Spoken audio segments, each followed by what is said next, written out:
Ladies and gentlemen, the moment you've all been waiting for is here. The man, the myth, the legend, God's favorite, your mother's favorite, anonymous team. And I know I've been on a small hiatus, but the man's is back like he never left. So give me a round of applause. Thank you. Now, in the famous words of Degeneration X, if you're not down with anonymous team, then I've got two words for you. One starts with an F and the other one starts with a Y. I'm pretty sure you all know what that means.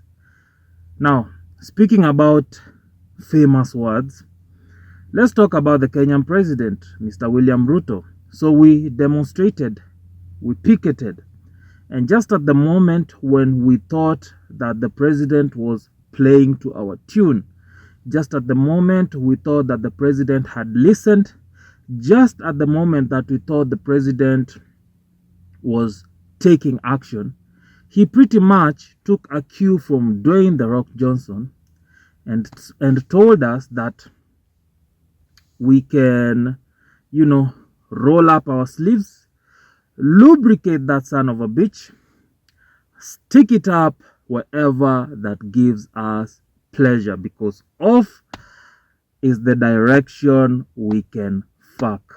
Yes, sir. That's what our president pretty much said by reappointing the previous people that the same people that were in the previous cabinet, and just changing the dockets that they were in. I actually thought that he would employ completely new individuals, but shock on us, manze. What a week, brother. What a motherfucking week. Still on the Kenyan political scene, up until date, the killer of Rex is yet to be arrested, and we all know that motherfucker. His pictures are circulating all over the internet. It's not rumored, but it's proven that majority of the young people that managed to breach parliament during the third demonstrations have been killed. So it's very, very sad, and this is under the watch of the same president that said that the tenure of extrajudicial killings are over and done with under his watch. But then again, what do you expect from a liar? The president is a liar. The president says one thing with his mouth, does the complete opposite. So yeah, no surprise there. But rest in peace to all the young people who went out to fight for their rights, who went out to fight for other people's rights, who went out to fight for a better country and lost their lives in the process, armed with only water bottles and smartphones. Man, it's pretty fucking sad, and may the president rot in hell when his time comes, manze. Fuck the president, manze. The president and the devil are related, manze. There's no way you can tell me this guy is a Christian. There's no fucking way you can tell me this guy is religious. This guy is Nini ametoka straight from the pits of hell. No doubt about it. But wacha to switch off. Let's just switch off from this topic kidogo, because sasa it's getting, I'm getting emotional, bana. I'm getting emotional. So let's just switch off Nini kidogo. So the other day, I was watching, I actually managed to watch all the 4 episodes of Oga Obinna on Iko Nini. Man, that was dope, bana. I've always considered Oga Obinna to be an asshole of some sort, but after watching the Iko Nini interview, manze, I definitely had a whole different perspective, an entirely different perspective about this individual, bana. Number one, let's just commend the work ethic of this motherfucker, bana. Bro, this guy works pretty hard. Let's just commend him for that shit. This guy he's also a generous motherfucker. Ni venye tu like he I don't know, akona tu kaushamba fulani. Unajua ni mse ametoka Ocha, so we can, I guess it's high time we just excuse the kaushamba. Ama with time he's going to to learn better on how he handles some of his shit. But yeah, man, it was very, very impressive just knowing the history of where this guy comes from. Yeah, and one thing I like about Mwaf bana, Mwaf anakalishanga guest na anaweka guest in such a comfortable state to talk about their past, their upbringing, some of the weird and embarrassing shit that this guest would be embarrassed to say on a normal interview. So big up to Mwaf bana. Mwaf is also an asshole, but he's not too much of an asshole. Tumemzoea. I think most of these people ni mafala watiaji, but tumewazoea na hiyo ufala yao na hiyo utiaji yao. Tunawapenda na hiyo ufala yao na hiyo utiaji yao. So yeah, and bro, Oga Obinna is a motherfucking dope storyteller. Wase wako na hidden talents hapa inje, my guy. I actually used to think that Mkurugenzi was a dope storyteller up until I watched the Oga Obinna Iko Nini interview. Yeah, so that was a very, very dope interview. You motherfuckers go watch it. You'll definitely have a whole different perspective of Oga Obinna. What did Oga Obinna say that was interesting in that interview? Pretty much everything was interesting.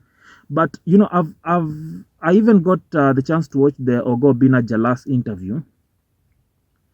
But the Iko Nini interview was just different, man. The Iko Nini, your comfort zone, Mwafu per guest is commendable, manze. Is commendable. Big up Iko Nini. Big up Iko Nini.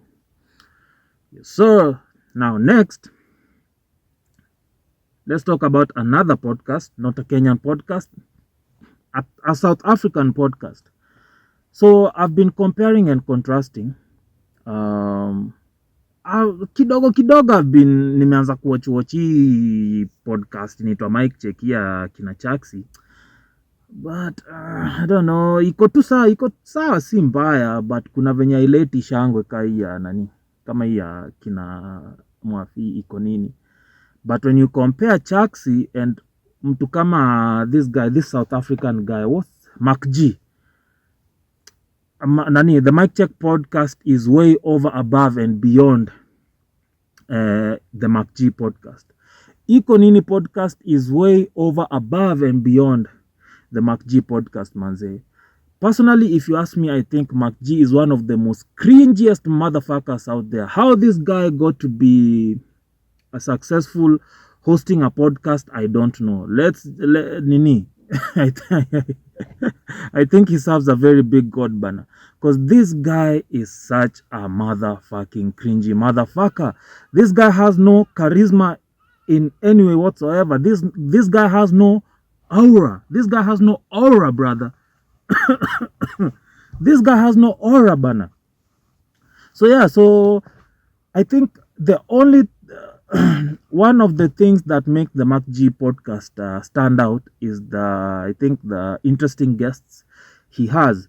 I think there's this time during the 2020 Corona, I think it was 2021, yeah. During the 2021 Corona period, he got to introduce, or rather he got to interview this South African nudist, and these motherfuckers came out there, or rather they came out to the podcast and they were completely nude. So unajua, they were completely naked. And funny enough, YouTube allowed that shit. Funny enough, YouTube allowed that shit. So I don't know how they got away with that. But yeah, so like that was interesting. And I think the other highlight, Mark G, is during the 2020 period, he was hosting, rather he was interviewing this American R&B artist over Zoom. And then he asked a very cringy, oh brother.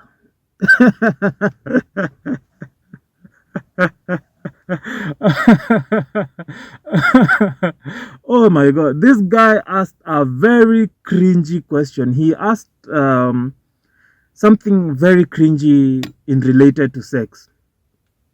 So what exactly did he say to this lady? It was just something cringy, stupid about sex bana. That was so yani so weird bana. Mpaka hata it trended on the internet for quite a while. So I guess this guy gets off from being cringy bana. I don't know, maybe you're cringy na msumbua, but personally, and I'm not shitting on the MacG podcast, because say I've become a very because I'm guessing what I'm doing right now is not so different. Mine is YouTube commentary. Mine is not a podcast. It's YouTube commentary. But it's not so different from what podcasts are doing. So I definitely do take a keen interest on podcasts, and especially African podcasts. Most importantly, Kenyan podcasts. So, like I'm watching Kenyan podcasts, I'm trying to compare them with other African podcast, MacG's podcast being the biggest podcast in the continent. But bana, how MacG got to be successful as a podcaster, I don't know. Maybe I'm saying this at the risk of being crowned a hater, but so be it, bana. I can't hold easy opinions to myself. MacG, you are one of the most cringiest motherfucker, man. Even with that, and then the jokes, bana. MacG has the most driest jokes. MacG has the most driest jokes, the most corniest jokes. I even saw his interview with Akon. It was just off. Brother. I wish it was Muaf interviewing Akon. That would have been a worthwhile interview. Yes, so I guess that's pretty much it, bana. Me seen much to say. As you've seen, today was a little bit different. I did not have a specific topic to talk about. I've been on a hiatus, like I said at the beginning of the video. So I was just catching up on some of the few things that I've seen, some of the few things zinanyumiza roho, some of the few things zinanibo, But yeah, so make sure you like, make sure you share, make sure Anonymous team never says these things. Anonymous team is not the type to ask you to like, share, and subscribe. But, I'm going to ask you anyway. So make sure you like, make sure you share, make sure you subscribe, okay? See you on the next one.